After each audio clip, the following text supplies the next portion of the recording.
भगवान की भक्ति अंदर से होगी, संसार का व्यवहार बाहर से होगा। जैसे मैंने एक दिन उदाहरण देकर आपको समझाया था कि आप अपने घर में नौकर चाकर रख लो, मालिश करने वाला रखो, कपड़े धुलने वाला रखो, झाड़ू लगाने वाला, भोजन बनाने वाला।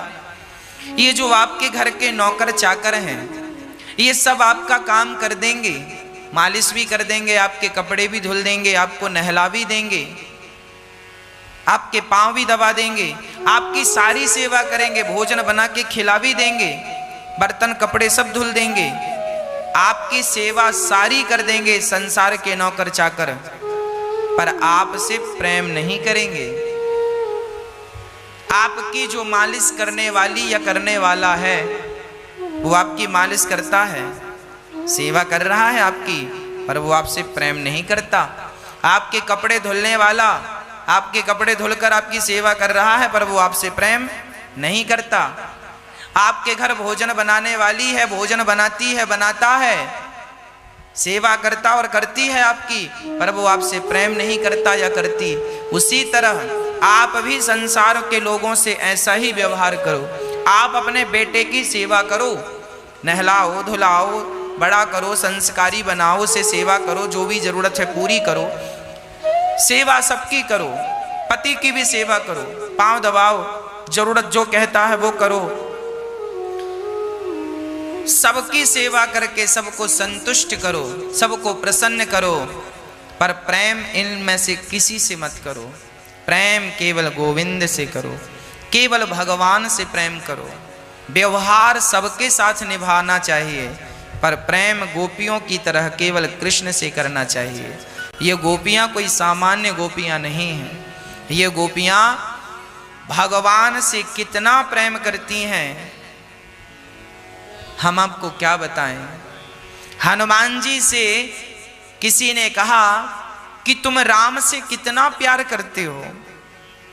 हनुमान जी ने कहा हम तुम्हें क्या बताएं कि हम राम से कितना प्यार करते हैं। तो किसी ने ताना मारते हुए कहा, हाँ हाँ प्यार करते होते तो जरूर दिखाते। तो हनुमान जी को लगा अब तो इन्हें छाती फाड़ कर ही दिखाना पड़ेगा, है ना। लोग कहते हैं ना, सामान्य बात भी, हम काश अपनी छाती फाड़ सकते तो तुम्हें बता देते। हम लोग तो केवल कहावत कहते हैं, मुहावरा कह देते हैं, पर हनुमान जी ने छाती फाड़ कर सचमुच दिखा दिया जगत के लोगों को। देख लो, मैं इतना प्रेम करता हूं राम से कि एक राम बाहर बैठे हैं सिंहासन पर और एक सीताराम मेरे हृदय में बैठे हैं। एक क्षण के लिए मैं राम और सीता के बिना नहीं रह सकता। मैंने अपने प्रेम के बल पर, हनुमान जी ने प्रेम के बल पर सीताराम को अपने अधीन कर रखा है, हृदय में बिठा रखा है।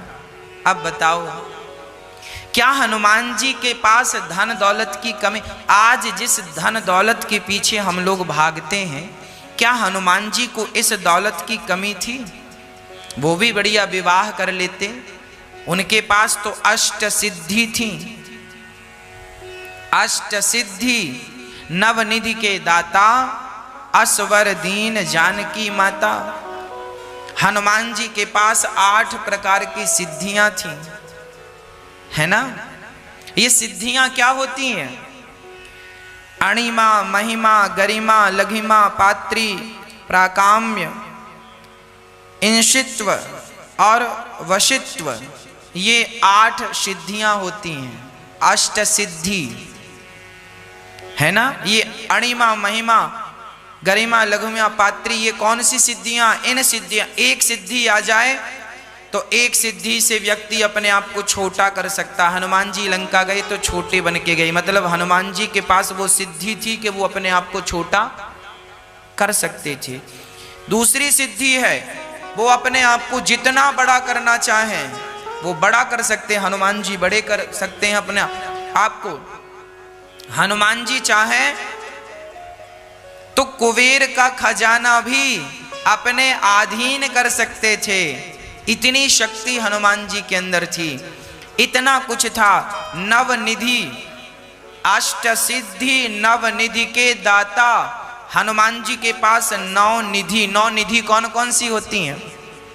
रिद्धि, सिद्धि, तुष्टि, पुष्टि, श्री, लाभ, शुभ, आमोद और प्रमोद। ये नव गुण हैं, नव निधि हैं। अष्ट सिद्धि नव निधि के दाता। तो हनुमान जी सब कुछ जानते थे, उनके पास रिद्धि सिद्धि की कमी नहीं थी। अरे इंद्र का वैभव भी हनुमान जी के आगे तुच्छ है। करोड़ों इंद्र का वैभव हनुमान जी चाहें तो चुटकियों में खड़ा कर सकते हैं, पर धन्य है वो हनुमान जी, सारी धन दौलत को छोड़कर, सारी रिद्धि और सिद्धि को छोड़कर केवल राम राम जपते हैं। क्योंकि हनुमान जी जानते हैं कि राम नाम ही सारी सिद्धियों को देने वाला है। जो सिद्धियों के पीछे भागता है उसके राम छूट जाते हैं, और जब राम छूट जाते हैं तो ना सिद्धि मिलती है ना राम मिलते हैं। और जो राम के पीछे भागता है सिद्धियां तो उसके पीछे पीछे भागने लगती हैं, उसे सिद्धियों के पीछे भागने की जरूरत नहीं पड़ती। इसलिए मेरी आप सबसे एक छोटी सी विनती है, संसार के पीछे भागा ना जाए। संसार के पीछे भागने से कोई लाभ नहीं। भागना ही है तो भगवान राम के पीछे भागा जाए। इस धरती पे हम मेहनत कर करके जितना जोड़ते हैं कमाते हैं सब धरा रह जाता है। लोग भूल जाते हैं कि तुम्हारे द्वारा किया पुण्य और पाप तुम्हारे साथ जाना है। इसलिए केवल भगवान को याद करके, उनका चिंतन करके केवल पुण्य बढ़ाया जाए, पाप में मन कभी धोखे से ना लगाया जाए, अहरनिश परमात्मा का चिंतन किया जाए। तब ये 84 के चक्कर से निकलकर आप गोविंद की शरण में जाएंगे। अन्यथा ये जन्म और मृत्यु का ये कुचक्र है, ये छोड़ने वाला नहीं, कभी छोड़ता नहीं है। इसलिए केवल गोपियों की तरह भगवान से प्रेम किया जाए। सच्चा प्रेम। प्रेम कैसा होता है? प्रेम की परिभाषा क्या है? प्रेम किसे कहते हैं? एक बार मोमबत्ती जल रही थी। सो आपने देखा हो मोमबत्ती में धागा होता है, चारों तरफ मोम है और धागा है। जलता है धागा और पिघलता है मोम। किसी ने मोम से कहा, अरे मोम, आग तो धागे में लगी है, तुम क्यों रोते हो? जब मोमबत्ती जलती है ना तो वो ऐसे पिघलती है जैसे आंसू गिर रहे हो। जरा गौर से देखेंगे तो मोम जब जलता है, मोमबत्ती जलती है तो आंसू जैसा टपकता है। मोमबत्ती जलती है तो आंसू जैसा टपकता है। किसी ने कहा, आग तो धागे में लगी है मोम, तुम क्यों रो रही हो? तो मोम ने कहा कि धागा हमारे भीतर है और जिसे दिल में बसाए हैं उसको जलता हुआ थोड़ी देख सकते हैं। धागा जल रहा है क्योंकि बसाया तो हमने उसे अपने भीतर है, दिल में जिसे स्थान दिया है उसे जलता हुआ कैसे देख सकते? इसलिए मोम पिघल रहा है। प्रिय भक्तों, सच्चा प्रेम यही है, अपने प्रेमी के प्रसन्नता में अपने आप को प्रसन्न रखना, अपनी कोई इच्छा ना करना। भगवान से जब हम प्रेम करेंगे तो भगवान जो चाहें वो करें, हमारी अपनी कोई मर्जी ना हो। भगवान कहें कि तुम जियो तो हम जिएंगे, भगवान कहें तुम मरो, यदि हमारे मरने से भगवान की प्रसन्नता है तो हम मरकर भी उन्हें प्रसन्न कर लेते हैं, क्योंकि हमारी अपनी मर्जी से तो कुछ होना नहीं है। हमारे पेट भर के खाने में भगवान प्रसन्न है तो हम पेट भर के खाएं, और आज रोटी की भी व्यवस्था नहीं है, आज हम भूखे हैं, तो समझ लो कि इसमें ही ईश्वर की मर्जी है। तो इस मर्जी में भी अपनी मर्जी मिलाकर उन्हीं को याद, हम भूखे हैं 2 दिन से, माना कि हम 2 दिन से भूखे हैं, तो हमें यह समझ लेना चाहिए कि विधाता यही चाह रहे हैं कि हम भूखे रहें। उनकी मर्जी के बिना पत्ता नहीं हिलता। हम आज भूखे हैं तो कोई बात नहीं, हम भूखे हैं फिर भी उन्हें याद करेंगे। ऐसा नहीं कि हम भूखे हैं तो भगवान हम तो तुम्हारा इतना भजन किया और तुमने तो रोटी भी नहीं दी। भगवान प्रभु यदि मेरे को आज आप भूखा रखना चाहते हैं, मैं आपकी प्रसन्नता में प्रसन्न हूं, कोई शिकायत ना हो रत्ती भर भगवान से। यही सच्चा प्रेम है। और हम भगवान से शिकायत करते हैं, जहां शिकायत है वहां प्रेम नहीं है, और जहां प्रेम है वहां शिकायत नहीं है। संसार के लोग ऐसे हैं कि वो प्रेम करेंगे आपसे तो आपको अपने अनुसार चलाना चाहेंगे। यदि आप उनके अनुसार चलते हैं तो वो बड़ा अच्छा व्यवहार आपके साथ करते हैं, और आप जरा उनके अनुसार ना चलें तो मुंह फुलाकर बैठ जाते हैं। इसका मतलब ये सच्चा प्रेम नहीं है।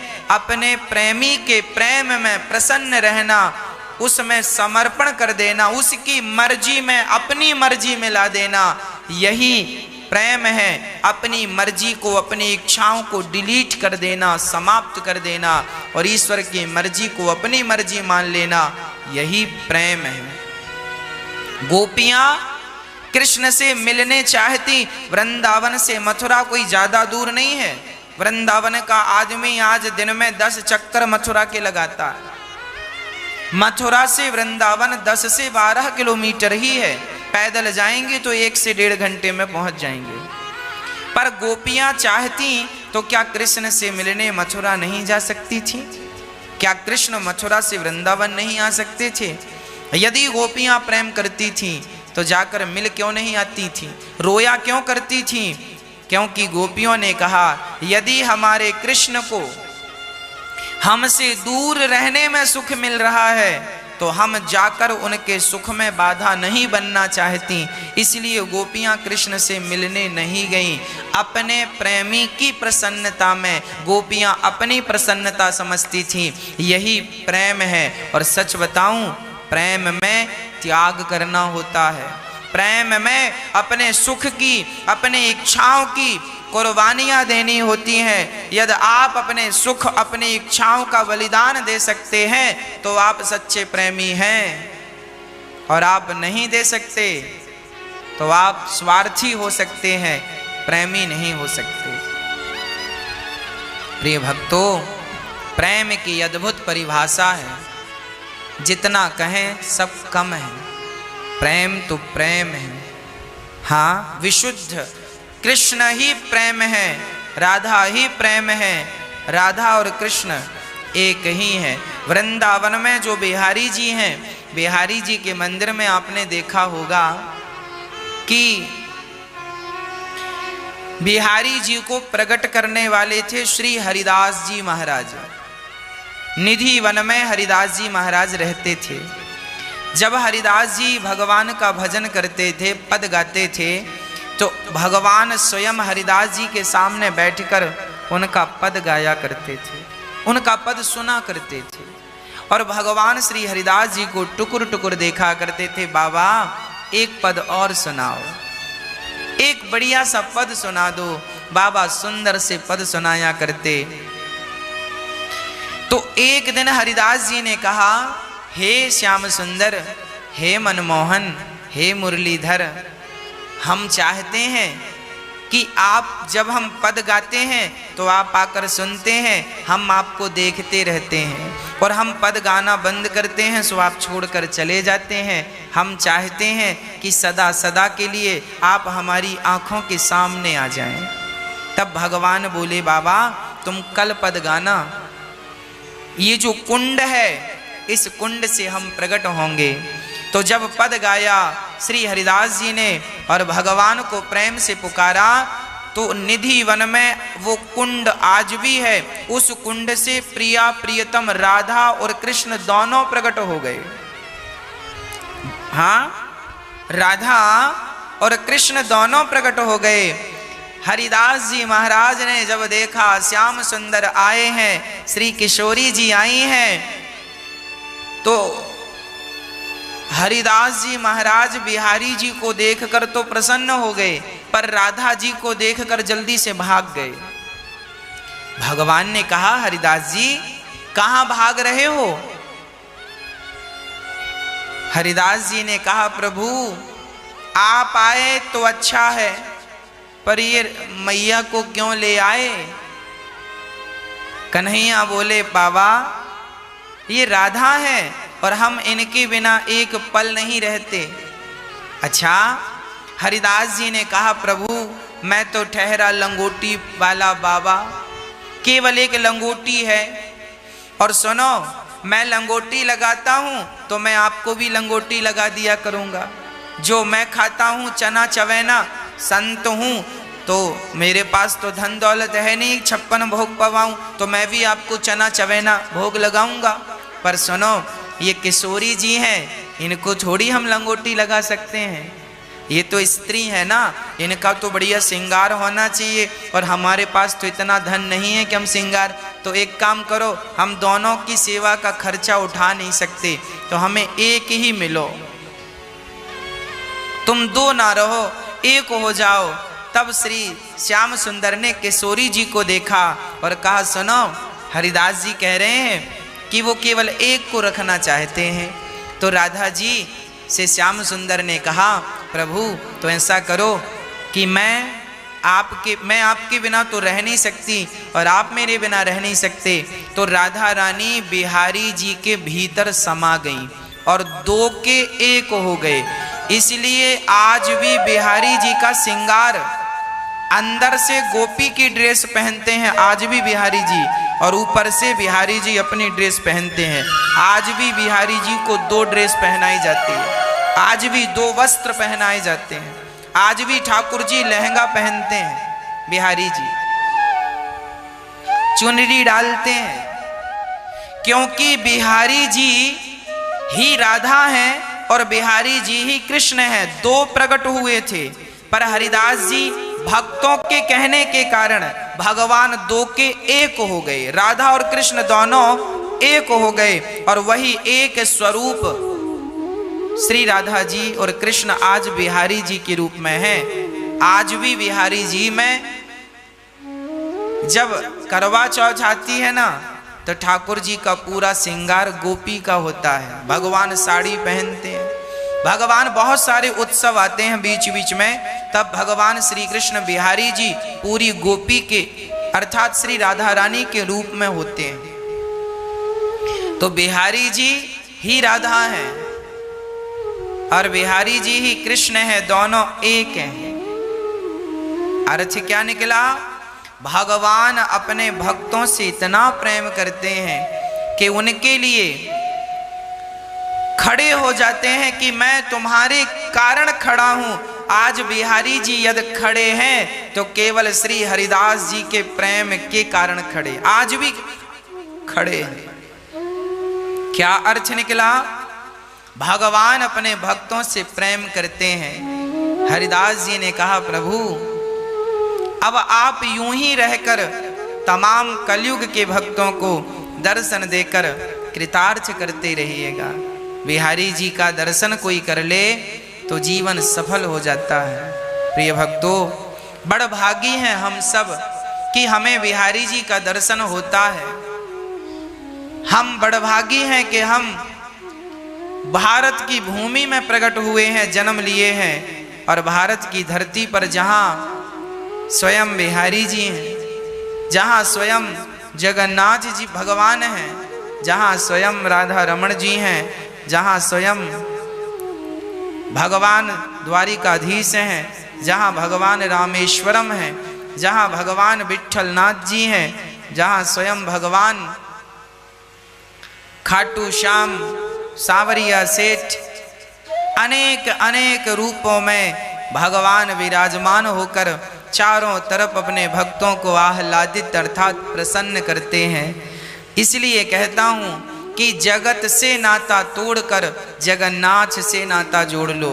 वह एक ही अनेक रूपों में अनेक भक्तों के कारण वहाँ खड़े होकर दर्शन दे रहे हैं। यदि भगवान केवल वृंदावन में बिहारी जी के रूप में रहते तो वृंदावन के आसपास के लोग तो बिहारी जी का लाभ ले लेते दर्शन करके, पर बेचारे महाराष्ट्र के भक्त कैसे आते, उनके लिए तो ये दूर पड़ता। तब बिहारी जी ही एक रूप में स्वयं वहां पर विट्ठल नाथ के रूप में, विट्ठल भगवान के रूप में महाराष्ट्र के भक्तों के सामने बैठ गए। मैं वहां भी रहूंगा। तो भगवान को लगा फिर राजस्थान के भक्त कैसे आएंगे। तो पहले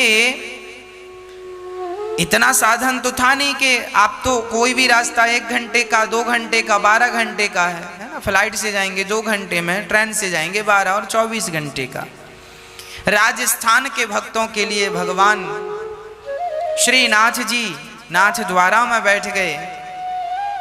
नाथ द्वारा में श्रीनाथ जी महाराज बैठ गए। वही भगवान श्री कृष्ण राजस्थान में श्रीनाथ जी के रूप में बैठे हैं नाथ द्वारा में, और सांवरिया सेठ जी के रूप में बैठे हैं।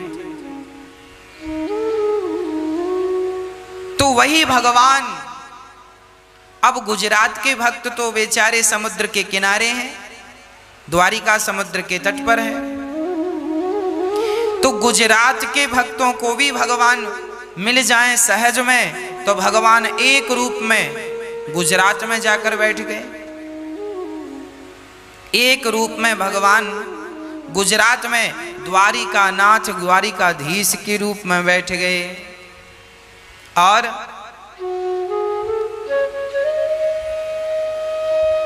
भगवान चारों कोने में फिर दक्षिण भारत में श्री रंगनाथ भगवान। अब दक्षिण भारत जो दक्षिण का जो भी एरिया दक्षिण भारत है वो उसमें स्वयं रंगनाथ भगवान बैठे हैं कि तुम यहां आओ। मतलब भगवान हर जगह बैठे हैं ताकि भक्त किसी ना किसी रूप से जुड़ा रहे और मेरी शरणागति कर लेगा तो मैं उसका उद्धार कर दूंगा। बिहार के भक्तों के लिए स्वयं भगवान अपने चरणों के चरण पदी गंगा को भेजते हैं। बिहार में गंगा बह रही है, गंगा पावन कर रही हैं बिहार को। मिथिला नगरिया भगवान राम की ससुराल। बिहार के लोगों को भगवान ने इतना प्यार दिया। ये सब ससुराल के लोग हैं। बिहार के लोग भगवान श्री राम की सीता पक्ष के लोग हैं। मतलब एक जगह माता सीता आई कि तुम हमसे जुड़ जाओ, मिथिला से जुड़ जाओ। इसी बहाने तुम माता सीता के चरणों में प्रेम, भगवान राम के चरणों में प्रीति बनाए रखना। भगवान ने सारे भारत को प्रेम के कारण हर जगह प्रकट होकर अपने भक्तों को सुख देना शुरू किया। हर जगह अनेक रूपों में। प्रिय भक्तों, भगवान जब गोपियों से अब रहा ना गया कि 2 दिन का कह के गए और अभी तक ना आए, तब भगवान ने उद्धव से कहा,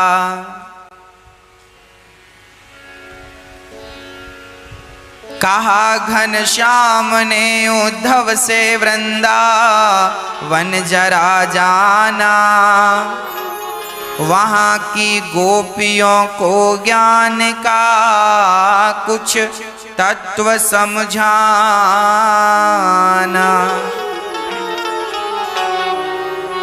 विरह की वेदना में वे सदा बेचैन रहती हैं, तड़प कर आह भरती हैं और रो रो कर ये कहती हैं। गोपियाँ कहती हैं, है प्रेम जगत में सार, और कुछ सार नहीं। मन कर ले प्रभु से प्यार, और कुछ सार नहीं। भगवान ने उद्धव से कहा, जाओ मेरी गोपियों को संदेशा सुनाओ। धन्य है ये गोपियां जो भगवान से प्रेम करके अपना जीवन सफल बना रही हैं। रोना भी भगवान के लिए। दशरथ जी महाराज के बारे में गोस्वामी जी लिखते हैं, जन्म मरण फल दशरथ पावा। उसी का मरना सफल है जो भगवान से प्रेम करता हो और भगवान की याद में मर जाए। उन्हीं का जीना सफल है जो भगवान के लिए जी रहे हैं। नहीं तो यूं जिंदगी भोग विलास में, तो देखो बंदर और कुत्ता और बिल्ली भी भोग विलास में अपना जीवन व्यतीत कर रहे हैं। इस संसार में आने का उद्देश्य केवल इतना है कि किसी भी विधि से, किसी भी प्रकार से गोविंद के चरणों में प्रीति हो जाए। एक पिता ने अपने बेटे को 100 रुपए देकर उसे बाजार भेजा। बेटा जाओ, 100 रुपए दे रहा हूं, बढ़िया ताजे ताजे फल आ गए हैं, जाओ ताजे ताजे फल लेकर आओ। बेटा 100 रुपए लेकर बाजार गया। एक मंदारी बंदर को नचा रहा था, नाच बंदर नाच। ये बालक जो 100 रुपए लेकर गया था, ये व्यक्ति वहां खड़ा होकर बंदर का नाच देखने लगा। इतना मग्न हो गया उस नाच को देखने में कि इसका सारा समय खत्म हो गया उस बंदर के नाच देखने में।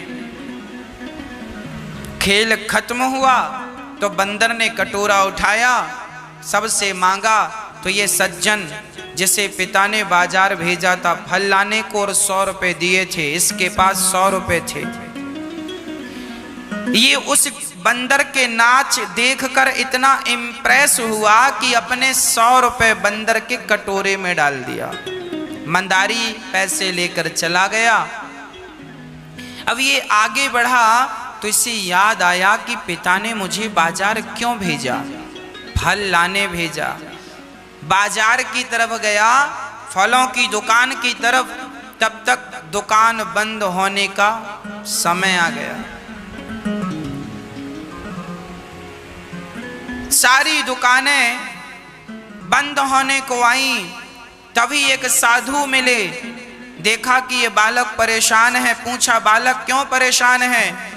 कहा, महाराज मेरे पिता ने 100 रुपए दिए थे, कहा फल लाना है, दुकानें तो बंद हो गई। साधु ने कहा, देख वो दुकान खुली है, जा वहां से ले ले। वो व्यक्ति दुकान गया, भाई साहब जरा फल देना। दुकानदार ने कहा, ले लो, पैसे दो। इसने जेब में हाथ डाला तो पैसे नहीं। वापस घर आया, पिता ने कहा, बेटा फल लेके आए हो? बेटे ने कहा, पिताजी फल तो मिले नहीं। क्यों नहीं मिले? बोले दुकानें बंद हो गई थी। अच्छा, एक दुकान खुली थी, वहां फल मिल रहे थे, पर मेरे पास पैसे खत्म हो गए। पिता ने कहा, बेटा तूने फल भी नहीं लाया और 100 रुपए भी खर्च कर दिए। 100 रुपए कहाँ खर्च कर दिए? उस बालक ने कहा, पिताजी बाजार में एक बंदर नाच रहा था, मंदारी उसे नचा रहा था नाना प्रकार से, मैं देखकर बड़ा प्रसन्न हुआ। पिता ने कहा, बेटा पैसे भी खर्च हो गए और फल भी नहीं लाए, तो बताओ क्या तुम्हारा बाजार जाना सफल हुआ? बेटा सिर नीचे करके खड़ा हो गया। ये कथा किसी बाप और बेटे की नहीं है, ये कथा आपकी और हमारी कथा है। सुनिएगा, एक पिता ने अपने बेटे को 100 रुपए देकर बाजार भेजा। इसका अर्थ यह है, एक परमात्मा ने हम सबको 100 रुपए देकर बाजार भेजा। बाजार क्या है? ये संसार एक बाजार है। हम सबको 100 रुपए देकर भेजा। 100 रुपए का अर्थ है 100 वर्ष की आयु। हम सभी 100 वर्ष की आयु लेकर आए हैं, लगभग 100, किसी ने 100, किसी ने 50, किसी ने 80 वर्ष की आयु लेकर आए हैं। भगवान ने भेजा है, जाओ फल लेकर आना बाजार से। संसार रूपी बाजार में अच्छे अच्छे कर्म करके अच्छे अच्छे कर्मों का फल लेकर जाना है। पर हम अच्छे अच्छे कर्मों का फल लेने आए तो हैं, पर बाजार में मंदारी का खेल देखने में मस्त हो गए। ये मंदारी का खेल क्या है? ये मंदारी का खेल है, एक स्त्री नाचती है, एक पुरुष नाचता है। हम सभी लोग गृहस्थ आश्रम में बंधकर सब नाच ही तो रहे हैं। कोई पत्नी के लिए नाच रहा है, कोई पति के लिए नाच रही है, कोई पुत्रों के लिए। एक बाप झोला लिए भाग रहा है, कहाँ जा रहे हो? यहाँ से वहाँ कहाँ नाच रहे हो? बोले बच्चों के लिए नाच रहे हैं। पत्नियां कई बार बोलती हैं, हम तो सुबह से शाम तक नाचती हैं। अर्थात हम सभी व्यक्ति बंदर की तरह नाच रहे हैं, अपने परिवार के लिए, अपने प्रतिष्ठा के लिए, अपने पद के लिए, अपने ऐश्वर्य के लिए नाच रहे हैं। और इसी नाच में, इसी नृत्य में पत्नी, पुत्र, परिवार में सारा पैसा खर्च हो गया, सारा पैसा अर्थ, सारी उम्र खत्म हो गई। आप 100 वर्ष की आयु लेकर आए हैं, तो 100 वर्ष की आयु आपने लगाई कहाँ? पत्नी में, पुत्र में, परिवार में, पद प्रतिष्ठा में, धन दौलत कमाने में ही तो खर्च की ना आयु। भगवान ने भेजा था, जाओ अच्छा कर्म करना, अच्छे कर्म करके, मुझसे प्रेम करके और फल लेकर आना। भगवान से प्रेम करने के लिए संसार में आए थे, पर भगवान से प्रेम ना कर कर पत्नी से और पति से, पुत्र और परिवार से, धन और प्रतिष्ठा से हम लोगों ने बराबर प्रेम किया। पर जिस कृष्ण से प्रेम करना था उनसे किया नहीं। पैसे भी खर्च हो गए, वस्तु भी नहीं मिली, उम्र भी पूरी खत्म। और जिस काम को आए थे भगवान से प्रेम करने, पुण्य की गठरी बांधने, पुण्य का फल कमाने, पुण्य का फल पाने, वो मिला नहीं। बस संसार में ही उलझे उलझे मर गए। इसी को लोग जिंदगी कहते हैं। अरे ये जिंदगी नहीं है। वो व्यक्ति जिसने भगवान से प्रेम नहीं किया, वो क्या जाने कि जीवन क्या था। जीवन का असली स्वाद तो उसने लिया ही नहीं। उसने तो भोगों को ही स्वाद मानकर उन्हीं में उलझा रहा, उन्हीं में उलझा रहा। इसलिए गोपियां कहती हैं, उद्धव जैसे वृंदावन आए, मानो वृक्ष झुक झुक कर कह रहे हैं, उद्धव आओ, उद्धव आओ, बताओ, बताओ, बताओ मेरे कृष्ण कैसे हैं, बताओ मेरे कृष्ण कैसे हैं। मानो यमुना बुला रही है, आओ बताओ मेरे कृष्ण कैसे हैं। मानो मानो मानो श्री यमुना महारानी बुला रही हैं। भौरा गुंजार करता हुआ कह रहा है, कृष्ण कब आएंगे, कृष्ण कब आएंगे।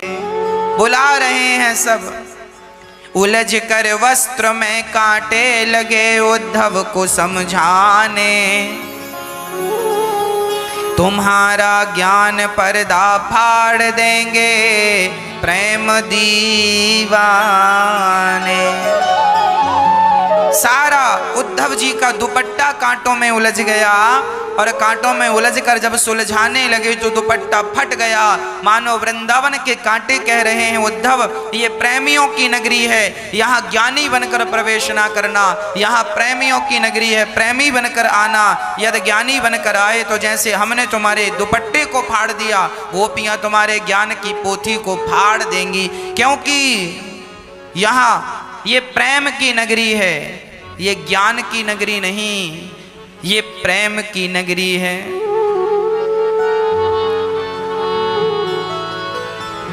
कहा जब भगवान श्री कृष्ण का संदेशा लेकर उद्धव जी वृंदावन आए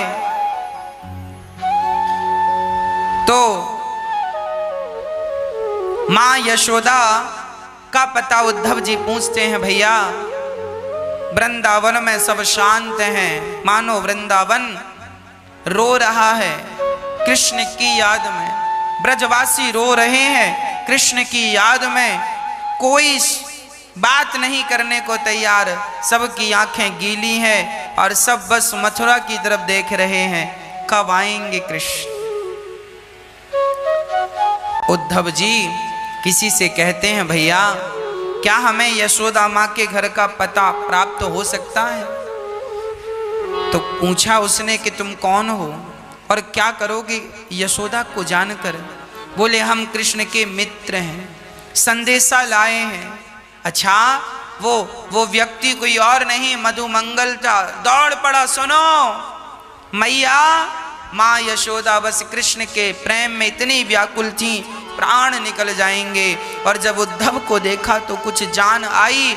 उद्धव ने समझाया, माँ रोना मत, वो भगवान हैं। और उद्धव जी जब कृष्ण को भगवान कहने लगे तो माँ यशोदा ने कहा, लाला वो तेरा भगवान होगा, हमारा तो पुत्र है, और उससे कह देना कि तेरी माँ मर जाएगी, अब तेरे बिना रह नहीं सकती। कन्हैया को देखे बिना अब इन आँखों का मैं क्या करूं उद्धव। पूरी रात चर्चा करते करते माँ यशोदा ने व्यतीत कर दिया। देखिए, जो सच्चे प्रेमी होते हैं ना, वो अपने जिनसे आप प्रेम करते हैं, आप संसार की बातें करते हैं ज़्यादा, इसका मतलब आपको संसार से प्रेम है। जो व्यक्ति जिसकी बात करता है उस व्यक्ति को उससे ही प्रेम होता है। कोई स्त्रियों की बात करे तो वो स्त्रियों का प्रेमी है, कोई पुरुषों की बात करे वो पुरुष का प्रेमी है, कोई पड़ोसियों की बात करे तो वो उसका प्रेमी है। आप जिनकी ज़्यादा बात करते हैं आपका मन उन्हीं के पास होता। इसीलिए मैं कहता हूँ किसी की बात ना करके केवल कृष्ण की बात की जाए, केवल कृष्ण की चर्चा की जाए, तब ये स्पष्ट होगा कि हम कृष्ण से प्रेम करते हैं। अन्यथा हमारा प्रेम संसार में लगकर हमने संसार के लोगों से प्रेम किया तो क्या किया? हमारा प्रेम, याद रखना, हमारा प्रेम जब स्त्री से होता है तो वो प्रेम काम बन जाता है। कोई स्त्री के पीछे भाग रहा हो तो लोग कहते हैं बड़ा कामी है। जब कोई स्त्री से प्रेम करता है तो उसका प्रेम काम बन जाता है। जब कोई अपने पुत्र से, अपने बच्चों से प्रेम करता है तो बच्चों से किया हुआ प्रेम मोह बन जाता है। लोग कहते हैं बड़ा मोह में फंसा हुआ है। ममता, मोह और ममता, बच्चों से बड़ी ममता है, बड़ा मोह है। यदि आपका प्रेम पत्नी से हुआ तो प्रेम काम बन गया, और यदि आपका प्रेम आपके बच्चों से, आपकी बेटी बेटा परिवार से हुआ तो आपका वही प्रेम मोह और ममता बन गया। आपका प्रेम यदि पैसों से हुआ तो आपका वही प्रेम लोभ बन गया। लोग कहते हैं पैसे के पीछे भाग रहा, बड़ा लोभी है। आपका प्रेम पैसों से जुड़ा तो आपका प्रेम लोभ हो गया। और आपका प्रेम यदि कृष्ण से जुड़ जाए, बिहारी जी से प्रेम जुड़ जाए तो वही प्रेम भक्ति बन जाता है। लोग कहते हैं बहुत बड़ा भक्त है। तो अब आप देख लो, आप निर्णय ले लो कि आपको प्रेम किससे करना है। संसार से प्रेम करोगे तो उस प्रेम का कोई अर्थ नहीं। मोह माया लोभ बनकर आपका प्रेम रह जाएगा, और आपका प्रेम कृष्ण के चरणों में हो गया, श्याम सुंदर के चरणों में प्रेम हो गया, श्री राधा रानी के चरणों में प्रेम हो गया, तो आपका प्रेम भक्ति बनकर आपको अमर कर देगा। जैसे मीराबाई कृष्ण से प्रेम करके अमर हो गई, नरसिंह मेहता कृष्ण से प्रेम करके अमर हो गए, तुलसीदास जी राम से प्रेम करके अमर हो गए, कबीरदास जी राम से प्रेम करके अमर हो गए।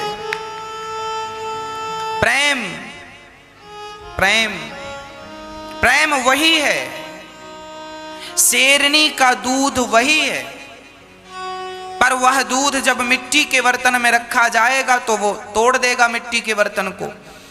सोने के लोहे के बर्तन में आप शेरनी का दूध रखो, फाड़ देगा। स्टील के बर्तन को फाड़ देगा, चांदी के बर्तन को। यदि ठहरेगा तो केवल सोने के बर्तन में, अन्यथा सारे बर्तनों को फाड़ देगा। उसी प्रकार प्रेम संसार से किया जाए तो वो प्रेम आपको घोर नरक ले जाएगा। वो वस्तु, वो प्रेम आपको नरक में ले जाएगा। पत्नी का प्रेम नरक ले जाता है, संसार का प्रेम नरक ले जाता है। और वही प्रेम भगवान से हो जाए तो परम गति प्रदान कर देने वाला वही प्रेम हो जाएगा। वही प्रेम परम गति प्रदान करता। अरे पानी की वही बूंद जब समुद्र में गिरती है तो बूंद खारी हो जाती है। वही बूंद जब गंगा में गिरती है तो गंगा बन जाती है। वही बूंद यमुना में गिर के यमुना, वही बूंद नाले में गिर के नाला। अरे भाई पानी तो पानी था, पर पात्र बदलते गए। जैसा पात्र होगा उसका स्वभाव वैसा हो जाएगा। उसी प्रकार प्रेम तो प्रेम है, पर पात्र यदि बदल गए तो जैसा पात्र होगा प्रेम का स्वरूप वैसा होगा। यदि प्रेम संसार से किया जाएगा तो वो प्रेम दो कौड़ी का रह जाएगा, और प्रेम भगवान से किया जाएगा तो जैसे पानी जब बरसता है, स्वाति नक्षत्र का पानी गिरता है, और वो स्वाति नक्षत्र का पानी यदि सीपी में गिर जाए समुद्र के भीतर तो वो सीपी में गिरने से वो पानी मोती बन जाता है। पानी की बूंद सीपी में गिरने से मोती हो जाती है। और वही समुद्र, वही बूंद यदि नाले में गिरती तो वो नाले का पानी बन जाती। पानी वही है, पात्र बदल गए, पात्र बदल गए। उसी तरह प्रेम वही है, प्रेम आप किनसे कर रहे हैं वो पात्र बदलते जा रहे हैं। प्रेम भगवान से किया जाए। सारी गोपियां रो रही हैं और बस कृष्ण कृष्ण पुकार रही हैं। उद्धव जी आए, एक सखी बोली कह के गया था आऊंगा, अभी तक तो आया नहीं। दूसरी बोली सुनो, अब तो हम मरने वाली हैं, हमारे तो प्राण निकल जाएंगे। दूसरी बोली क्यों मरेगी? बोले कहा था कृष्ण ने आने का, अभी तक तो आया नहीं, उसके बिना जीकर अब हम करेंगी क्या? तो दूसरी उसे समझाने लगी। एक सखी बोली कृष्ण से प्रेम हमने किया, गलत किया। क्यों? अरे प्रेम ना करती तो इतना रोना ना पड़ता। कह के गया था आऊंगा, एक ही बार इसने हंसाया है प्रेम करके, बाकी तो इसने केवल रुलाया ही रुलाया है। गोपियों ने कहा उद्धव जी ने कहा तुम रो मत, हम तुम्हें साधन बताते हैं, जाप करो, तपस्या करो, तुम्हें कृष्ण मिलेंगे। तब गोपियों ने कहा, उद्धव जी ने कहा हम तुम्हें ब्रह्म ज्ञान देते हैं। तब गोपियों ने कहा उद्धव जब कृष्ण नहीं आए तब एक गोपी कन्हैया से कहती है कन्हैया, जब गोपियां जोर जोर से रोने लगी तो गांव वाले इकट्ठे हो गए और वो गोपियों को ताने मारने लगे। तब गोपियां कहती हैं अच्छा, यदि हम कृष्ण से प्रेम करती हैं और उस प्रेम के बदले तुम ताना मार रहे हो तो आओ, तुम भी आओ, तुम भी आओ, सबको बुला रही हैं। और तुम हमें यदि हमारे प्रेम को तमाशा समझ रहे हो तो आओ, यदि हमारा प्रेम तुम्हारे लिए तमाशा है तो आओ, ये तमाशा भी देख लो। पर संभल कर बैठना जग में तमाशा देखने वालों, संभल कर। किसी का दुख जब होता है ना तो लोग उसके दुख का तमाशा बना देते हैं। किसी के सिर पे विपत्ति आ जाए तो लोग उसकी विपत्ति का तमाशा बना देते हैं। तो संभल कर बैठना जग में तमाशा देखने वालों, कहीं खुद ना तमाशा बन जाना तमाशा देखने वालों। गोपियां कहती हैं आज पूज्य श्री अनिरुद्धाचार्य जी महाराज ने हम सभी लोगों को बहुत ही उत्तम एवं शिक्षाप्रद कथा सुनाई है। आशा करता हूँ कि इस शिक्षाप्रद कथा से हम सभी लोग कुछ न कुछ शिक्षा अवश्य ग्रहण करेंगे और अपने जीवन को सुखी और सात्विक बनाने का प्रयास करेंगे। मित्रों, अगर आपको यह शिक्षाप्रद कथा पसंद आई हो तो वीडियो को लाइक करें और अधिक से अधिक लोगों को शेयर भी करें, जिससे और भी लोग महाराज जी की इस शिक्षाप्रद कथा से शिक्षा लेकर अपने जीवन को सुखी बना सकें। मित्रों, अगर आपने अभी तक हमारे चैनल को सब्सक्राइब नहीं किया है तो हमारे चैनल को तुरंत सब्सक्राइब भी कर लें, जिससे आपको नोटिफिकेशन के माध्यम से महाराज जी के शिक्षाप्रद कथा तुरंत प्राप्त हो सकें। मित्रों, तो कल फिर किसी शिक्षाप्रद कथा के साथ आप लोगों के समक्ष प्रस्तुत होंगे। तब तक के लिए जय श्री राधे।